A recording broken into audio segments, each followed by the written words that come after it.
أكيد ربنا بيحبني أوي. يعني إيه؟ سمير عبد الغني ومنور ويوسف في شارع الراشي بيتي في العجمة ما شاء الله. بعد فترة غياب طويلة قابلنا الأستاذ تاج. بقالنا فترة بنبحث عن الأستاذ تاج. رحنا اسكندرية، لفينا اسكندرية لغاية ما وصلنا العجمي. أنت سبت القاهرة وجيت هنا ليه؟ وإمتى وإزاي؟ أنا جيت اسكندرية عشان أنا بحب اسكندرية من عمري، وخدت شقة مخصوص على البحر، وعشت واحدة. أنا كنت جاي اسكندرية أقعد شهر ولا 2، قعدت بقيت حياتي فيها يعني.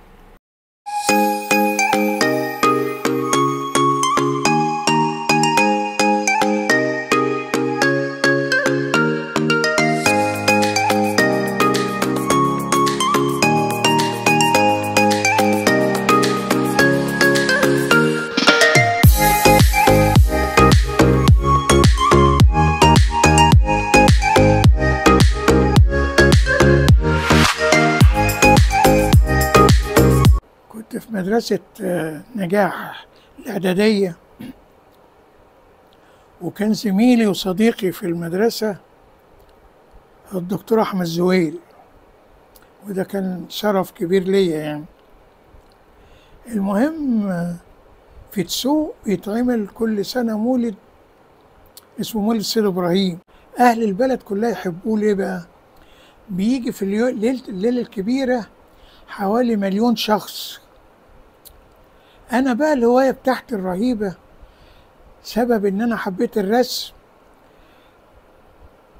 بيبقى فيه مكان للمولد فيه حوالي 20 مسرح صغير و4 مسارح كبيرة والسيرك بتاع محمد الحلو. ال4 مسارح الكبيرة كانت لعايدة صابر وحمام العطار وحسن إتلة، ده ممثل كان مصري. والصغيرين بقى هم المسارح الصغيرة دي هي اللي غيرت حياتي، لأنه كل مسرح فيه يافطة فوق المسرح مرسومة بطريقة جميلة وبسيطة جدا وألوانها تجنن. أنا كنت أقف قدامها مبهور، أكاد أبكي من السعادة اللي أنا فيها. أروح البيت أرسم اللي أنا شفته، فخلتني أحب الرسم. حتى جاء يوم كنت عند الحلاق. تعرف عندنا يوم الجمعة لازم تروح تحلق أبونيه، يعني أبويا بيدفع كل شهر الحلاق، فيوم الجمعة بروح. ففي مجلات الحلاق حاططها، فمسكت مجلة كده لقيت اسمها الاتنين والدنيا، فبتصفح فيها لقيت فيه عفاريت كاريكاتير. أنا سميته العفاريت. كاريكاتير رسام فرنساوي عظيم جدا اسمه بيرني.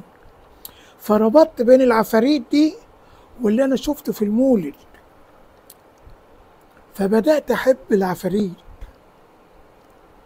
فاستأذنت الراجل إن أنا ممكن آخد المجلة دي وأجيبها لك بكرة، عطاها لي.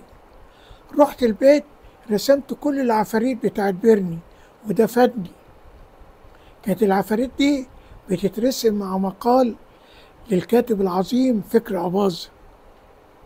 واكتشفت بعدين لما اشتغلت في مجلة سمير إن بيرني ده هو اللي مخترع شخصية سمير وتهته وجحا ابن جحا. هو بيرني ده، يعني بيرني ده أثر في حياتي كلها.